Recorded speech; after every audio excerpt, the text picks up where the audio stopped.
मनु सिंघवी के द्वारा प्रेस वार्ता की गई और प्रधानमंत्री नरेंद्र मोदी पर तीखा हमला बोला। मैं नहीं समझता कि कोलिजियम या नेशनल जुडिशियल कमीशन या सेंट्रल गवर्नमेंट जो नियुक्तियों का प्रक्रिया है उस पर कोई डिबेट आपत्तिजनक है, ये नहीं कह रहा हूँ। जो मैं कह रहा हूँ ये कह रहा हूँ कि ये आज मुद्दा एक नेशनल जुडिशियल कमीशन को प्रस्तावित करने के बाद और उसको असंवैधानिक करार करने के बाद ये मुद्दा बंद हो गया। अभी पिछले 3 महीने से क्या चीज हो गई है जो बार बार माननीय कानून मंत्री ये कहते हैं। मैं ये समझ सकता हूँ कि जब ये राष्ट्रीय न्यायिक आयोग प्रस्तावित और पारित हुआ था तब ये डिबेट लाइव था। जब वो असंवैधानिक हो गया है, जब आप सरकार 3 पहलू आपने बड़ी गौर से फरमाई है, जब आप सरकार उसके बाद अभी तक कोई नया कानून नहीं लाएंगे, जो इस देश का कानून है वो निर्णय है जो आया था कुछ वर्ष पहले, तो क्या फायदा ये बार बार वाक्य और भाषण और वक्तव्य देने का? क्या इसका उद्देश्य क्या है? इसका उद्देश्य क्या ये है कि आप सर्वोपरि रूप से ये अधिकार क्षेत्र अपने पास केंद्र सरकार के पास आना चाहते हैं? क्या आपका जो ट्रैक रिकॉर्ड है विलंब करने का, नियुक्तियों को नहीं मानने का, 2 बार पारित हुई नियुक्तियां जो उच्चतम न्यायालय 2 बार पारित करता है उसको भी नहीं मानने का, उसको बदलना चाहते हैं जिससे कि अधिकार क्षेत्र सिर्फ आपका एकाकी हो। लेकिन ये सब डिबेट आज एक बार नहीं, माननीय रिजिजू जी ने कम से कम 4 बार कहा है पिछले कुछ हफ्तों में। ये मैं समझता हूं संदेहजनक है, आपत्तिजनक है। इसका कोई ना कोई बाहरी इरादा है और उसको वो खुद स्पष्ट करें कि जब वो कुछ कानून नहीं लाए हैं, कुछ चीज नहीं कहा है, तो बार बार वक्तव्य देने से क्या फायदा का है? घबराहट और बौखलाहट का आता है। ये जाहिर है कि बीजेपी को धर्म और ऐसे डेरे और ये सब मुद्दे तब याद आते हैं जब वोटों की कमी पड़ रही है। अंत में मैं आपके समक्ष वो चीजें रखना चाहूंगा बहुत ही संक्षेप में जो वास्तव में प्रधानमंत्री को, चीफ एग्जीक्यूटिव जो देश के हैं, उनको ध्यान आकर्षित होना चाहिए, उस पर ध्यान देना चाहिए। वरीयता की सूची में वो सबसे पहले आनी चाहिए, न कि परमार साहब के साथ ऐसे वार्तालाप करें। उसमें से मुख्य है रिटेल इन्फ्लेशन, जो अंतिम कंज्यूमर के लिए महत्व रखता है और सिर्फ 1 महीने का उदाहरण है, कई महीनों का उदाहरण है। सितंबर 2022 में ये रिटेल यानी कंज्यूमर प्राइस इंडेक्स जो अंतिम कंज्यूमर होता है उसके विषय से 7.5% से थोड़ा सा कम बढ़ा है, यानी 7.4% बढ़ा है।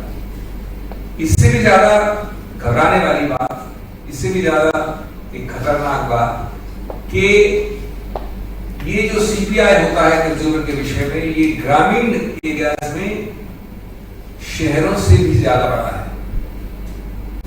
यानी ग्रामीण में इसका दुष्प्रभाव ज्यादा हुआ है।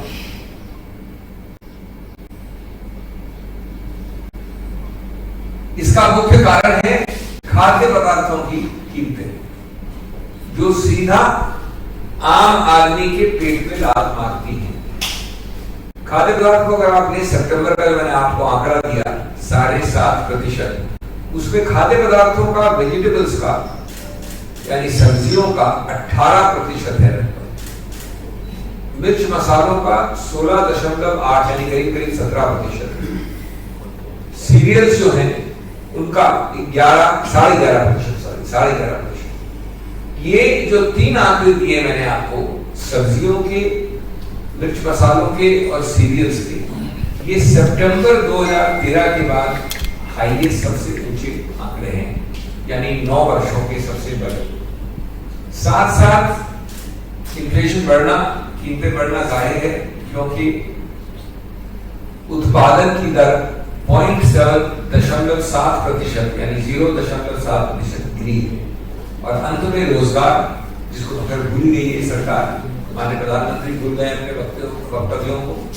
Centre for monitoring Indian economy CMI दिखाता है कि 7.77 यानी 7.77 था अक्टूबर का, आंकड़ा और ग्रामीण बेरोजगारी 8.04 था अक्टूबर में। मैंने आपको बहुत कम आंकड़े दिए हैं, लेकिन ये उनसे आप कंट्रास्ट करिए जो वरीयता की सूची, एमएलए बागियों को धमकाना, दबाव डालना, धर्मस्थानों को चक्कर लगाना डिराव के और चुनावी प्रचार में लगना, उस वरीयता की सूची में ऐसे आंकड़े बहुत महत्व रखते हैं। निर्वाह करता है उसके जो डिवोर्स और रहने के जो रूल्स हैं वो बदलेंगे प्रदेश वाइज। नंबर 2, वो जिस प्रदेश में शादी करेगा उसके अनुसार वो निर्णित कर लेता है कि कौन सा कानून ये अप्लाई करेगा। नंबर 3, आप वही यूसीसी का कॉमन मॉडल नहीं होगा हर प्रदेश में। मिस्टर पुनिया के प्रदेश में मॉडल ये होगा, मेरे प्रदेश में मॉडल भी होगा। और अखिल भारतीय स्तर पे 8 साल से आप कुछ नहीं कर पा रहे। तो मैं सिर्फ ये बोल रहा हूं, मैं इसकी मेरिट की बात नहीं कर रहा हूं, मैं सिर्फ धूल झोंकने वाली बात कर रहा हूं कि दूसरा आदमी के आंख में जितनी धूल घुसा सको घुसाओ और फिर चुनाव के लिए वोट मांगने जाओ। सर लेकिन एक और मामला इससे जुड़ा हुआ है कि नड्डा ने यह भी कहा है कि जो वक्फ बोर्ड की जितनी प्रॉपर्टी है उसका एक सर्वे कराया जाएगा, करा के उनके खिलाफ एक्शन लिया जाएगा, इलीगल एक्शन लिया जाएगा। एग्जैक्टली जो मैंने बोला अभी वही वापस दोहरा सकता हूँ सर। वैसे एग्जैक्टली एक शब्द मेरा आप उसका वापस दोहरा लीजिए, मैं वापस नहीं कहना चाहता हूँ। चुनावी हथकंडा, दूसरों को मूर्ख समझना और उनको शायद ध्यान नहीं हो जितने भी वो संबंधित हैं कानून से कि एक वक्त एक्ट होता है, वो अखिल भारतीय एक्ट है, उसके विषय में भी हाल में ही बहुत बड़ा एक निर्णय हुआ है उच्चतम न्यायालय में, जहाँ मैं खुद पेश हुआ। उसके नियम होते हैं, उसके रूल्स होते हैं। सिर्फ ये कह देना कि मैं ये कर देंगे ये कर देंगे, उस एक्ट के अनुसार करना पड़ता है। और इसका क्या कनेक्शन है हिमाचल से, जबकि आपने 5 साल से वहां कुछ नहीं किया और अखिल भारतीय स्तर पे 8 साल से नहीं किया। वो अखिल भारतीय एक्ट है, वो ऑल इंडिया एक्ट है, ऑलरेडी ऑल इंडिया लॉ है। सर लेकिन अगर चुनाव में कांग्रेस से पूछा जाएगा कि समान नागरिक संहिता पर पार्टी का क्या स्टैंड है, तो उस पर आप क्या जवाब देंगे? हमने कह रखा है हमेशा तो नई चीज नहीं है, हम बिल्कुल समर्थन करेंगे अगर एक सहमति और कंसेंसस बनाने की प्रक्रिया शुरू हो और उसके बाद बहुत हद तक वो सहमति अधिकतर दिखे। लेकिन आप इस प्रकार के धूल झोंकने वाले, बरगलाने वाले, मूड बनाने वाले वक्तव्यों को इसका समर्थन चाहते हैं, तो मैं समझता हूँ हमारा उत्तरदायित्व बनता है कि हम इसको एक्सपोज करें। So, the first report Kasganj की एक गांव की